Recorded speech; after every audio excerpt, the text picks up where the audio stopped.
Hello मित्रों। मैं हूं सुमित नगरकोटी और आज मैं आपको खतरनाक सड़क की एक भूतिया कहानी सुनाने जा रहा हूं। आज से ठीक 10 साल पहले की बात है। कॉलेज के दोस्तों के साथ एक रोड ट्रिप पर निकला था। हम लोग बस से करीब 300 किलोमीटर दूर के एक हिल स्टेशन की यात्रा पर जा रहे थे। सफ़र में हम सब बहुत उत्साहित थे और मज़े कर रहे थे। लेकिन जब हम वापसी के लिए निकले तो हमें पता चला कि वापसी का सफ़र काफ़ी डेंजरस होने वाला है। हमें एक ऐसे रास्ते से गुजरना था जिसे लोग डेंजरस रोड कहते थे।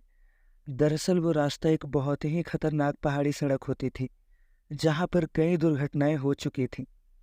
रास्ते में अनेक मोड़ होते थे और सड़क के किनारे गहरी खाइयाँ। लेकिन हमारे पास कोई दूसरा रास्ता नहीं था। हमें उसी रास्ते से गुजरना ही था। हम सभी काफ़ी डरे हुए थे, लेकिन मजबूरी में हमने सफ़र शुरू कर दिया। सफ़र की शुरुआत में तो सब कुछ ठीक ठाक चल रहा था, लेकिन जैसे ही हम उस खतरनाक सड़क पर पहुंचे, हमारे होश उड़ गए।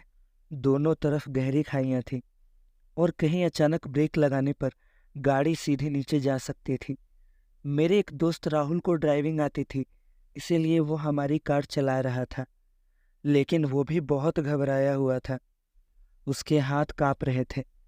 आधे रास्ते तक तो सब कुछ ठीक ठाक चला, लेकिन फिर अचानक एक बाइक सामने से आती दिखाई दी। वो बहुत तेज गति से आ रही थी और सीधे हमारी तरफ। राहुल हॉर्न बजाने लगा और ब्रेक लगा दिए। रफ्तार इतनी ज्यादा थी कि हमारी कार थोड़ी दूर तक ब्रेक लगने के बाद भी घिसटती रही। बस इतने में ही पीछे से एक और गाड़ी आ धमकी और हमारी गाड़ी से जा टकराई। हम सभी काफी डर गए, लेकिन किसी तरह बच गए। कुछ देर तक हम सभी वहीं रुके रहे और होश संभालने की कोशिश की। फिर धीरे धीरे आगे बढ़े। करीब 20 मिनट तक तो हम बिना किसी और हादसे के आगे बढ़ते रहे, लेकिन फिर जैसे ही एक मोड़ पर पहुंचे, एक भीषण दृश्य हमारे सामने आया।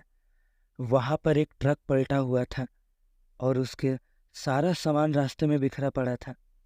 दूसरी ओर एक कार क्षतिग्रस्त हालत में खड़ी थी। लगा कि ट्रक और कार के बीच कोई हादसा हुआ है। कुछ लोग घायल अवस्था में रास्ते में पड़े थे। हम सब वहां रुके और मदद के लिए आगे बढ़े। कुछ लोगों को तो हमने अस्पताल पहुंचाने में मदद की। पुलिस और एम्बुलेंस भी बहुत जल्दी पहुंच गई। उस दुर्घटना की वजह से रास्ता पूरी तरीके से ब्लॉक हो गया। पुलिस ने हमें वहीं रुकने के लिए कहा। कई घंटों तक हम वहीं फंसे रहे। सूरज ढलने को था और हमारा मन घबरा रहा था। आखिरकार रात के करीब 10 बजे ही रास्ता खुला और हम आगे निकल पाए। बाकी का सफ़र धीमे धीमे और सावधानी से तय करते हुए हम किसी तरह अपने शहर पहुंचे। आज भी वो दिन मेरी यादों में ताज़ा है। उस दिन मैंने अपनी आंखों से देखा कि वाकई में वो एक जानलेवा रास्ता था, जिस पे हर पल मौत का खतरा मंडराता रहता था। हम सब बस किस्मत से बच गए थे।